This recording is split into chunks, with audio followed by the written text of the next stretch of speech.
सुरुवातीलाच स्त्री शिक्षणाचे प्रणेते क्रांतीसूर्य महात्मा ज्योतिराव फुलेंची आज पुण्यतिथी आहे.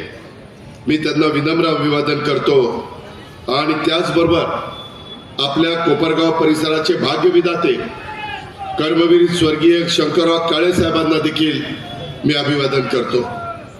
मित्रांनो, आपल्या सर्वांचं आराध्य दैवत छत्रपती शिवाजी महाराजांनी आपल्याला हिंदवी स्वराज्याची स्थापना करत असताना 18 पगड जाती 12 बलुतेदारांना घेऊन खऱ्या अर्थाने त्यांनी रयतेचं राज्य केलं. आणि त्याच्यानंतरच्या काळामध्ये देखील महाराजांच्या नंतर राजर्षी शाहू महाराज, डॉक्टर बाबासाहेब आंबेडकर, त्यामध्ये महात्मा ज्योतिराव फुले, मौलाना आझाद, अण्णाभाऊ साठे, सावित्रीबाई फुले, पुण्यश्लोक अहिल्यादेवी होळकर, राजमाता जिजाऊ, रमाई माता, या सगळ्या महान विभूतींनी तुमच्या माझ्या देशाला एक रस्ता दाखवला. सर्व जाती धर्मांनी माणुसकी ही जात आणि सर्वांनी गुण्यागोविंदांनी राहिलं पाहिजे. सगळ्यांनी एकमेकाच्या बद्दल आदराची भावना ठेवली पाहिजे. हा शिवशाहू फुले आंबेडकरांचा विचार घेऊन राष्ट्रवादी काँग्रेस पक्ष आणि राष्ट्रवादी काँग्रेस पक्षाचं घड्याळ महाराष्ट्रामध्ये चांद्यापासून बांद्यापर्यंत त्या ठिकाणी काम करत आहे. हजारो वर्षाचा पौराणिक इतिहास आणि वारसा लाभलेलं हे तुमचं माझं अहिल्यानगर मधलं कोपरगाव हे रामायण महाभारती कालन परंपरेचं एक थेट नातं सांगणारं पुण्यस्थान आहे. विस्तीर्ण गोदाकाठच्या समृद्ध संस्कृती आणि संत विचारांचा आध्यात्मिक वारसा, शतकांपूर्वीची व्यापारपेठ आणि कौशल्य संपन्न युवा पिढी ही माझ्या कोपरगावची खरी शक्ती आहे. आपली परंपरा जपत आज माझं कोपरगाव, आज आमचा तरुण सहकारी आशुतोषच्या नेतृत्वाखाली आधुनिकतेकडे वाटचाल करणाऱ्या या शहराला रस्ते, रेल्वे आणि हवाई या तिन्ही माध्यमातून मिळालेलं एक सर्वोत्तम कनेक्टिव्हिटी हे या शहराचं बलस्थान आहे. कारण जवळच शिर्डीचा विमानतळ, जवळच आपल्या इथला नॅशनल हायवे गेलेला आहे, जवळच आपल्या इथं रेल्वे आहे आणि ह्या खऱ्या अर्थाने गरजा असतात. आधुनिक महाराष्ट्राची भाग्यरेखा म्हणून ओळखल्या जाणाऱ्या समृद्धी महामार्गापासून सर्वात कमी अंतरावर असलेलं कोणतं शहर आहे तर ते कोपरगाव आज विकासाच्या नव्या उंबरठ्यावर उभं आहे. या बलस्थानाच्या जोरावरच आपल्याला उद्याचा कोपरगावला गती देण्याचं विकासाचं इंजिन आपण सर्वांनी मिळून सामर्थ्याने पुढे न्यायचं आहे. मला एका गोष्टीचं तुम्हाला सांगायचं आहे की तुम्ही पहा, मी सर्व वयोगटातल्या लोकांना संधी देण्याचा प्रयत्न राष्ट्रवादी काँग्रेस पक्ष करत असतो. तिथं जातीचा, पातीचा, नात्याचा, गोत्याचा विचार केला जात नाही. समाजातल्या शेवटच्या माणसाचा किंवा माझ्या लाडक्या बहिणीचा पण विचार आम्ही त्याच्यामध्ये करतो. आणि हा विचार करत असताना जसं तुम्ही सगळ्यांनी, मी मागे सभेच्या निमित्तानं आलो असताना आपले लोकप्रिय आमदार आशुतोष काळेंना प्रचंड मताधिक्याने विजयी केलं, त्याबद्दल मी आपल्याला लाख लाख धन्यवाद देतो. आपले लाख लाख आभार मानतो. तुम्ही तुमचं काम केलेलं आहे. आता आमची जबाबदारी, आमच्या त्या ठिकाणी विकासाच्या बाबतीमध्ये आम्ही तुम्हाला मदत केली पाहिजे. कोपरगावच्या समर्पितपणे कार्य करणारे काका कोयते हे सहकार, सामाजिक उपक्रम आणि संघटन व्यवस्थापन या सर्व क्षेत्रामध्ये मित्रांनो मी गेली 35 वर्ष काम करतोय. आणि जसं मी सहकारात्मक राजकारणामध्ये आलो, ते सहकारात्मक राजकारणात येत असताना सहकारामध्ये जे धुरंधर, फार बारकाईने अभ्यास करणारे, आर्थिक शिस्त बाळगणारे, आर्थिक शिस्त लावणारे, संस्था अतिशय योग्य पद्धतीने चालवणारे असे जे नेतेगड ओळखले जातात, त्याच्यामध्ये हे अनुभवी नेतृत्व म्हणून कोपरगावकरांना आमचे काका कोयते परिचित आहे. हे आपले नगराध्यक्षाचे उमेदवार आहे. मी त्यांना विनंती केली, आशुतोषने मला सांगितलं, मी म्हणलं अतिशय उत्तम उमेदवार आहेत. मला काका म्हणले, अजित पवार माझं वय झालेलं आहे. काका, वय झालेलं नसतं. तुमचा उत्साह, तुमची कामाची पद्धत, तुमचं सगळ्यांना बरोबर घेऊन जाण्याचं एक सामर्थ्य, एक प्रगल्भता ही आम्ही बघितली.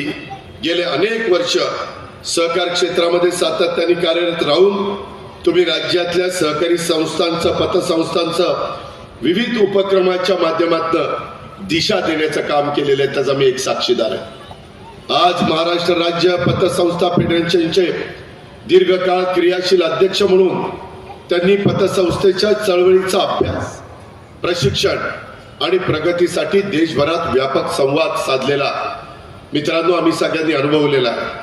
समता चॅरिटेबल ट्रस्टच्या माध्यमातून शिक्षण, महिला सक्षमीकरण, क्रीडा, साहित्य, कला तसंच समाजातील विविध घटकांच्या उन्नतीसाठी त्यांचं योगदान सातत्यपूर्ण आपण सगळ्यांनी पाहिलेलं आहे। कोपरगाव तालुका व्यापारी महासंघासोबत काम करताना स्थानिक व्यापार आणि व्यवसाय विकास आणि संघटनात्मक भक्कमपणा यामध्ये देखील त्यांनी अतिशय महत्वाची जबाबदारी पार पाडलेली आहे।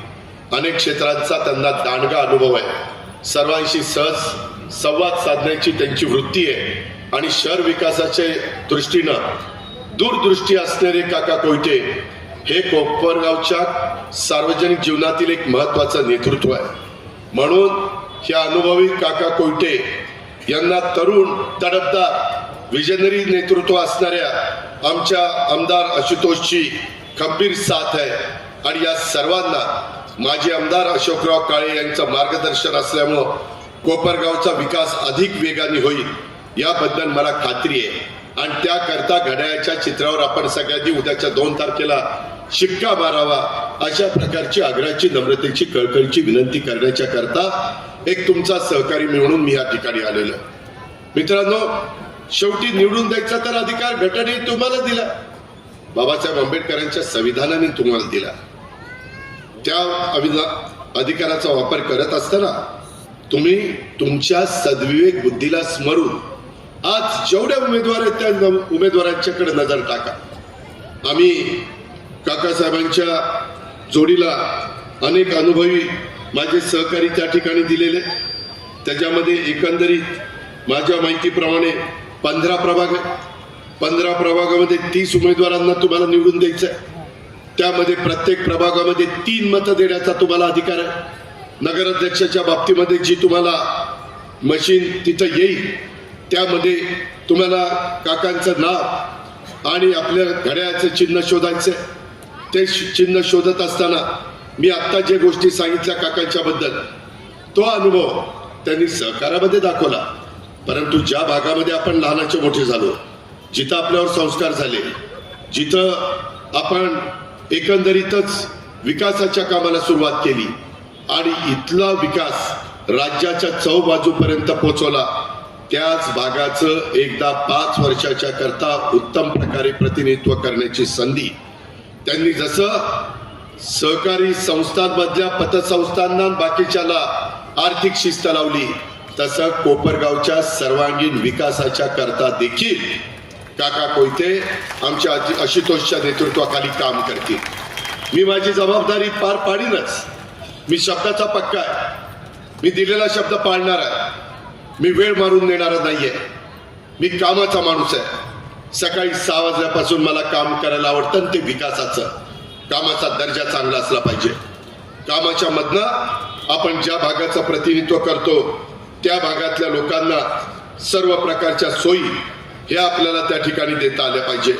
मित्रांनो, एकंदरीतच ह्या सगळ्या परिसरामध्ये काम करत असताना तुम्ही पहा, इथं वेगवेगळे प्रश्न असतात। इथं वेगवेगळ्या जाती धर्माचे लोक गुण्या गोविंदानी, माझा मराठा समाज असेल, माझा इतर मागासवर्गीय समाज असेल, माझा भटका समाज असेल, माझा मुस्लिम समाज असेल, माझा आदिवासी असेल, मागासवर्गीय, सगळ्या जाती धर्माचे लोक अनेक वर्षानुवर्ष तुम्ही चांगल्या पद्धतीनं एकत्र राहता।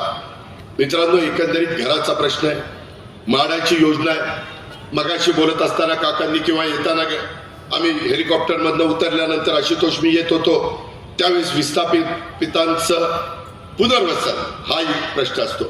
मित्रांनो, मी ज्यावेळेस तुमच्या कोपरगावच्या परिसरामध्ये येऊन ह्या गोष्टी सांगतो त्यावेळेस एक गोष्ट लक्षात घ्या, मी माझ्या आजपर्यंतच्या 35 वर्षाच्या राजकीय कारकिर्दीमध्ये मी माझी खुशालकी सांगत नाही, मी त्याच्यामध्ये माझं काम सांगतो।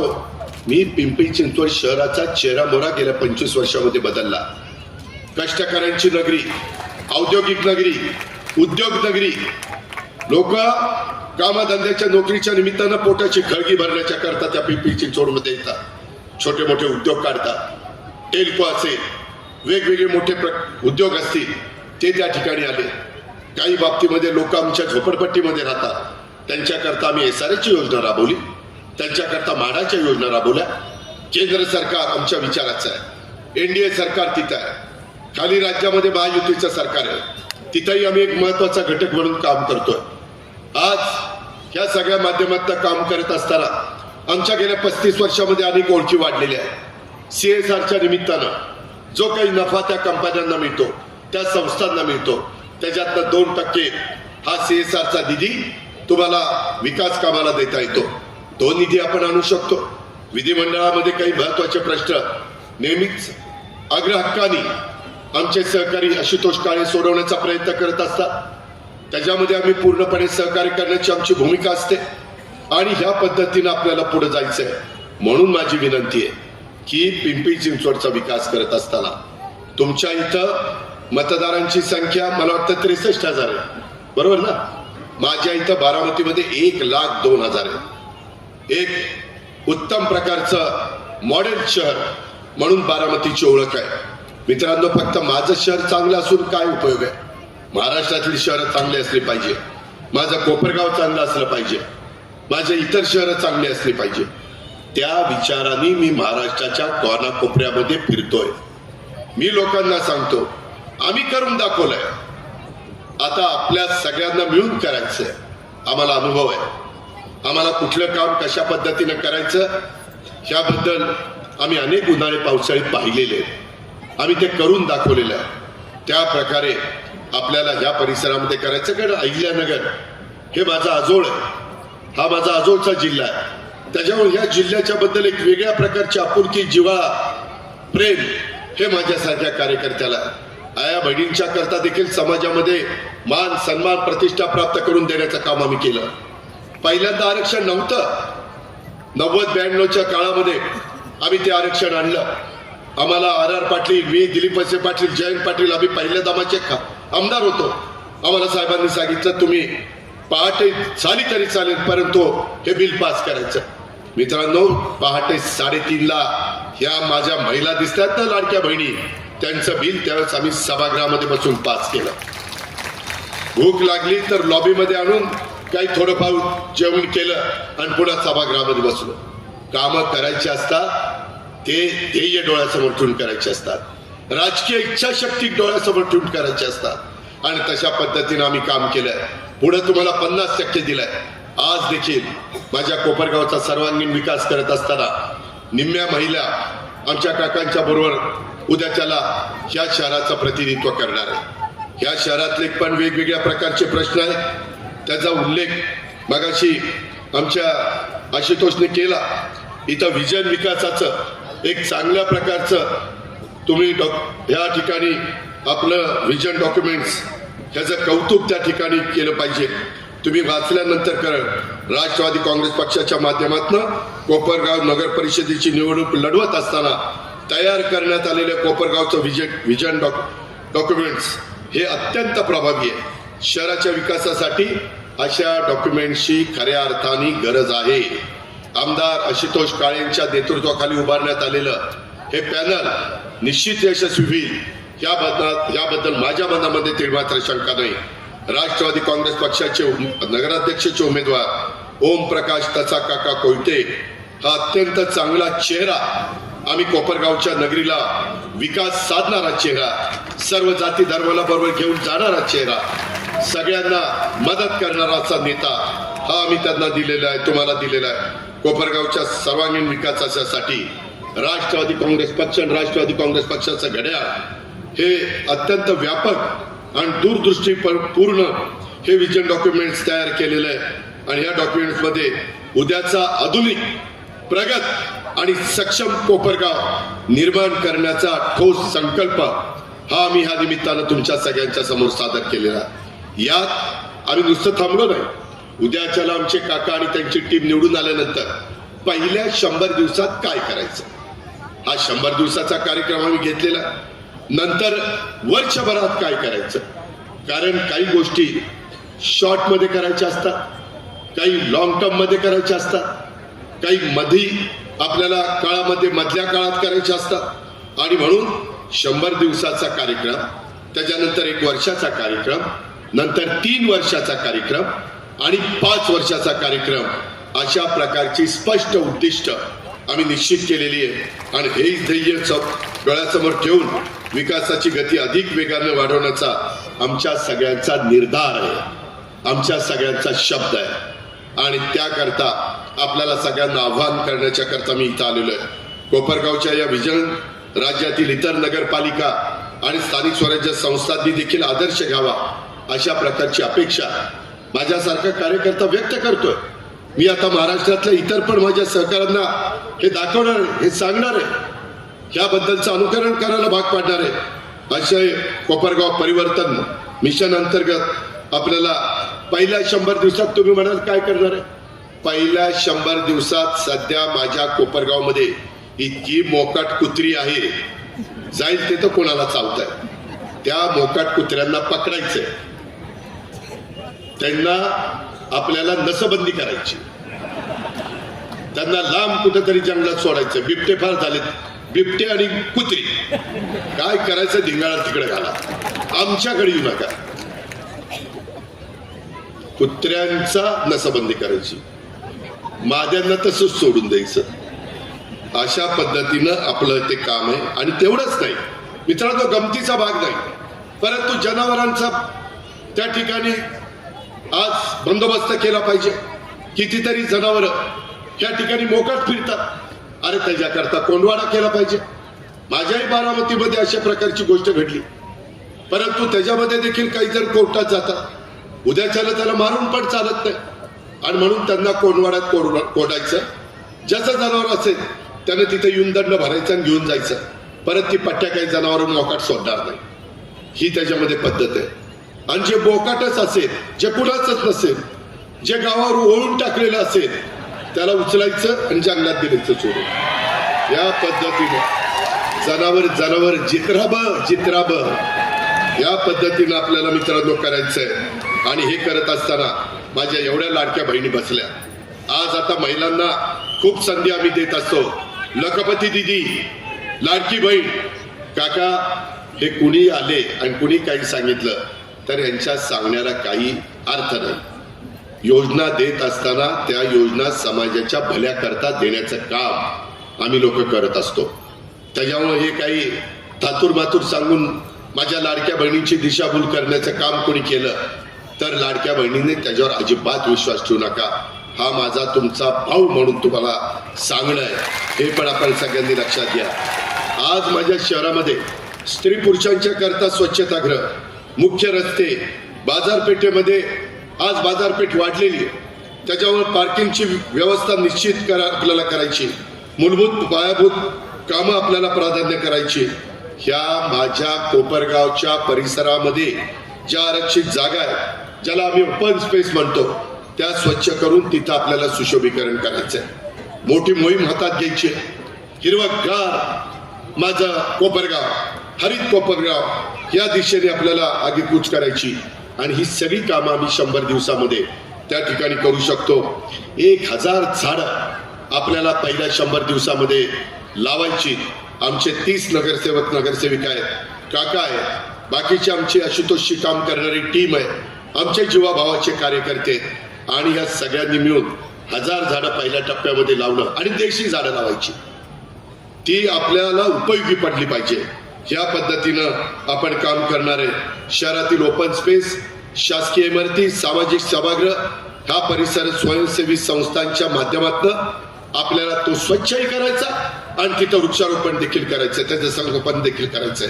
कोपरगावच्या उज्ज्वल भविष्यासाठी हे एक अत्यंत स्तुत्य आणि सकारात्मक अशा प्रकारचं पाऊल आहे. माझ्या कोपरगावकरांचं आरोग्य, माझ्या कोपरगावकरांचं मुलांचं मुलींचं शिक्षण, याही गोष्टी आम्हाला आमच्या दृष्टीने महत्वाच्या आहे.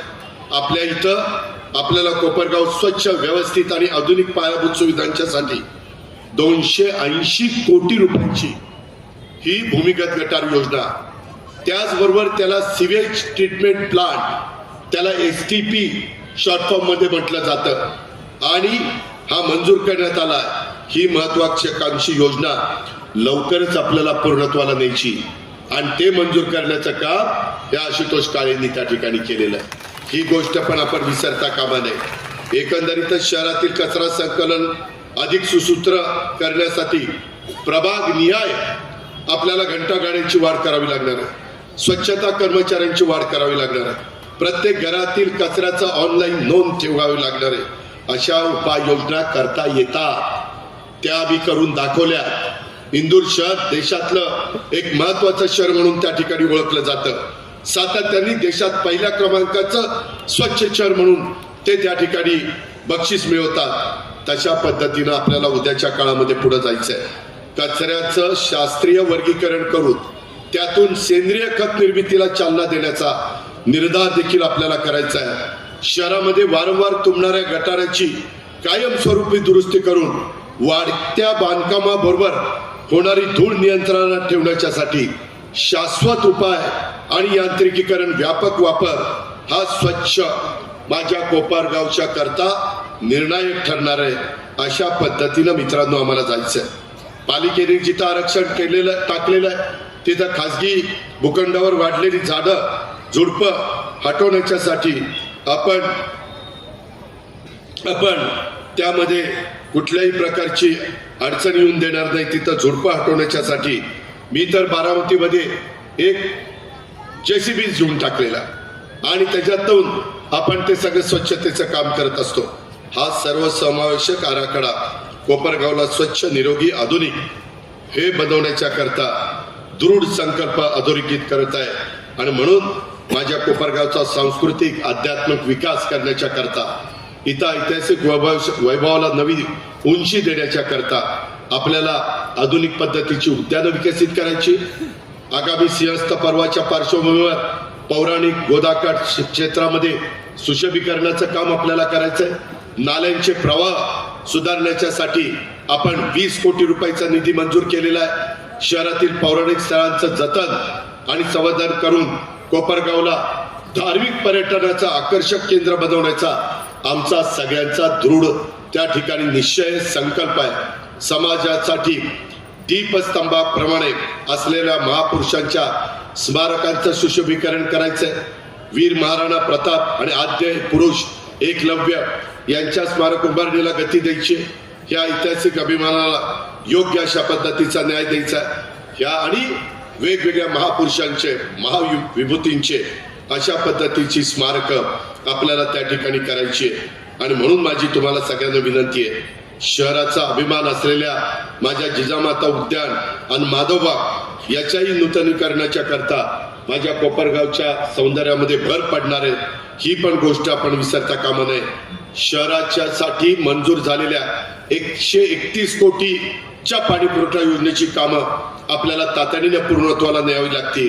मित्रांनो, दररोज माझ्या कोपरगावकरांना पाणी मिळालं पाहिजे याकरता आम्ही कटिबद्ध आहोत. शहराची भूजल पातळी उंचावण्याच्या करता आपल्याला रेन वॉटर हार्वेस्टिंग सारखा देखील कार्यक्रम घ्यावा लागणार आहे. त्याला प्रोत्साहन द्यावं लागणार आहे. क्रीडा क्षेत्राला, क्रीडा संस्कृतीला चालना देण्याच्यासाठी शहरामध्ये क्रीडा संकुलन, इंडोर गेम्स हॉल, आधुनिकीकरण आणि जॉगिंग ट्रॅकची निर्मिती करावी लागणार आहे. आपल्या इथल्या कला सम्राज्ञी कौशल्याबाई कोपरगावकर यांच्या नावाने कला मंच उभारणी करून नाट्य संस्कृतीला एक नवी ऊर्जा मिळणार आहे. आणि कोपरगावच्या खुल्या नाट्यगृहाचं काम देखील आपल्याला लवकरात लवकर पूर्णत्वाला न्यायचं आहे. अशा पद्धतीने अनेक कामं तुम्ही ते आमच्या विजन डॉक्युमेंट्स मध्ये पहा. हे करण्याच्या करता आपल्याला सगळ्यांना काम करावं लागणार आहे. त्याकरता तुमच्या आशीर्वादाची, माय माऊलींनो तुमच्या भरभक्कम पाठिंब्याची, माझ्या बांधवांनो तुमच्या सहकार्याची आणि तरुणांनो तुमच्या उद्याच्या भवितव्याचं स्वप्न साकार करण्याच्या करता ह्या सगळ्या गोष्टी कराव्या लागणार आहेत. ह्या कामाच्या करता, ह्या विकासाच्या करता पाठबळ हे केंद्राचं, राज्याचं लागणार आहे. पाठबळ हे आम्हा लोकांचं लागणार आहे. मी आज तुम्हाला या सगळ्यांच्या साक्षीने शब्द देतो, ह्या कामाच्या करता जे काही पाठबळ लागेल जे काही सहकार्य लागेल ते देण्याच्या करता हा अजित पवार तुमच्या समोर कुठं कमी पडणार नाही याबद्दलचा शब्द देतो. कारण मी त्याच्यामध्ये काही उल्लेख केला की बघा हे वाटायला लागले, हे असं करायला लागले, पण विकास कामाला मदत करणं हे तर माझा हक्क आहे, तो तर मी देणार, तो तर मी करणार. आणि त्याच्याकरता एक हरहुन्नरी कार्यकर्ता या नात्याने आमचा आशुतोष काळे हा सतत प्रयत्नशील असतो. जाता जाता एकच मी गोष्ट सांगतो, अख्ख्या महाराष्ट्राला माहिती, मी सकाळी 6 वाजता उठून कामाला सुरुवात करतो, रात्री उशिरापर्यंत करतो. संपूर्ण महाराष्ट्रामध्ये तुमच्या कोपरगाव मतदारसंघात देखील आज महाराष्ट्रामध्ये बिबट्यांची संख्या वाढली. माझा पुणे जिल्हा, माझा नाशिक जिल्हा, माझा अहिल्यानगर जिल्हा. आणि त्याचा एक प्रसंग सांगतो. कोपरगाव तालुक्यातील काही नागरिकांच्यावर हल्ले झाले. दुर्दैवाने दोघांचा मृत्यू झाला. परिस्थितीचं गांभीर्य लक्षात घेऊन आशुतोषनी फोन केला. त्या घटना घडल्या होत्या, रस्ता बंद केलेला होता, तिथं तो गेला आणि तिथून त्यांनी मला फोन केला. मी अतिशय महत्वाच्या मीटिंगमध्ये होतो, कारण मला पुरवणी मागण्या उद्याच्याला 8 तारखेला सादर करायच्या. त्याच्यामुळे मी माझ्या पीएला सांगितलं की आत्ता नाही, माझी मीटिंग झाल्यानंतर मी फोनवर येईल. त्यावेळेस माझ्या पीएला आशुतोषने सांगितलं, दादा मीटिंगमध्ये असले तरी देखील मला दादांशी ताबडतोब बोलायचं, मी ऐकणार नाही. मी दादांच्या पक्षाचा आमदार आहे, माझं महत्वाचं काम आहे, माझं आत्ताच्या आत्ता दादांशी बोलणं करून द्या. पुन्हा पीए दादा ते असा म्हणतोय. मला वाटलं याला काहीतरी दिसतंय. मग दादांना आशुतोषचा फोन मी घेतला आणि त्यावेळी माझ्या पीएनी चालू मीटिंगमधनं मला तो फोन आणून दिला आणि सर्वांना त्यांनी स्पीकरवर घेतलं. त्याच्यानंतर त्यांनी जे काही सांगितलं ते मला बोलून दाखवलं.